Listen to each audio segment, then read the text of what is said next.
So the new 308 Peugeot is here. What a cool little car. For starters, this thing's got a spec list from here to about China. Equipment is good quality. I mean, if you just look at the seat quality, it feels good. It's got great bolstering. It even comes with a massage option. Now the interior is obviously very French, and you're fitted with a signature Peugeot steering wheel, you know, the little one that most people have a big gripe with because they can't see the gauges. Now I'm tall, so it doesn't really make a difference for me. The seat's also adjustable in about 300 different ways, so you will probably be able to eventually see the gauges once you lower the steering wheel, lift your seat up, you know, that sort of thing. Now this car's fitted with a 1600 turbocharged engine. It makes 151 kilowatt and 285 newton meters of torque. The 0 to 100 sprint comes up in apparently 7.5 seconds. And this car's got a funny place in the market. It's somewhere between an Urus and a GTI. Though from interior quality, I can put it right up there with the Germans. This interior build quality is actually fantastic. The semi-leather Alcantara seats with red stitching, or the red stitching theme actually flowing throughout the cabin, gives it a very sporty feel. It's even got a little sport button which will bring you into a dynamic mode. I would imagine this ups the boost pressure a little.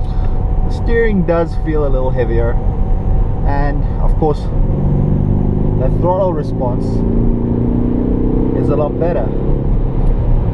Now Peugeot has gone with the sound effect option, much like Clio did in the RS Clio.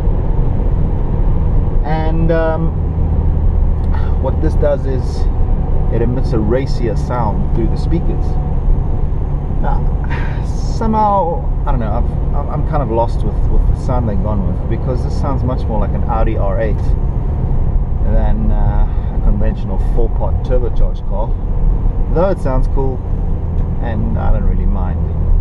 The amount of times that I'll be driving in sport mode compared to your conventional driving mode is probably not much.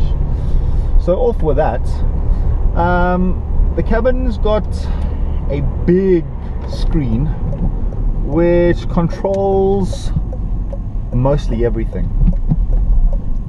Now what I mean mostly everything, you get in this car, it's hot, you're looking for the AC controls, you don't find them.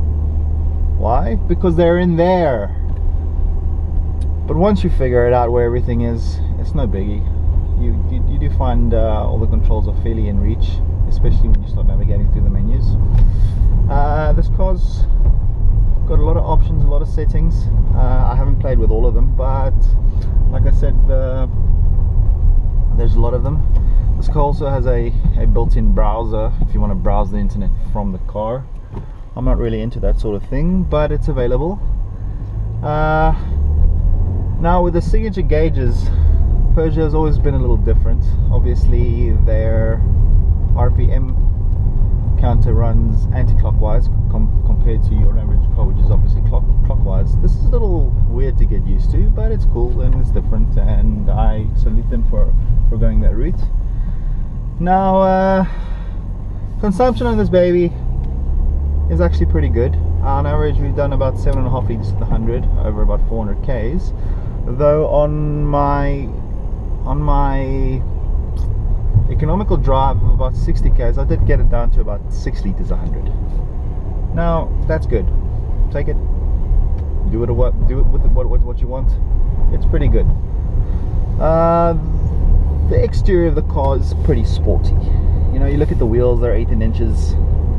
And the average flow of the car, a lot of guys will say, oh, you know what, the car actually does look very German. I mean, it's got that distinct, I don't know, maybe Audi-ish look from behind, especially the way they've laid out the exhaust pipes and the flow of the seat pillar down to the boot.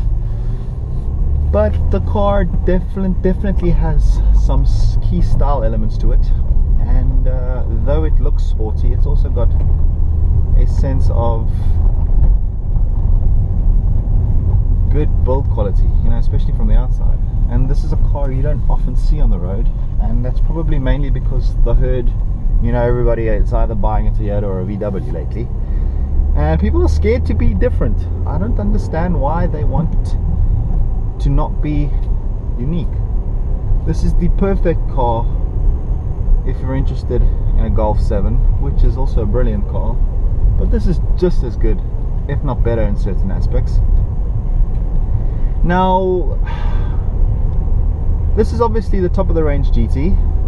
It makes, like I said, 151 kilowatts, and if you had to compare it directly with a Golf GTI, which is power is up there in the 170 kilowatt range, you are going to be setting the pot.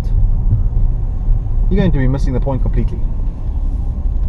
So this is perhaps not the car if you're looking for straight outline performance, but then again, neither is a 7 GTI. You'd probably look at something like an A45 or a RS3. But what this does offer is, it offers decent space. It's got good economy, and you know, it offers you that sporty ride with sporty looks, but it doesn't compromise on road quality. You know, your driving manners are extremely good. So, you know, for 400,000 or 399,000, if you want to get technical, I think that this is genuinely a very good value for money package.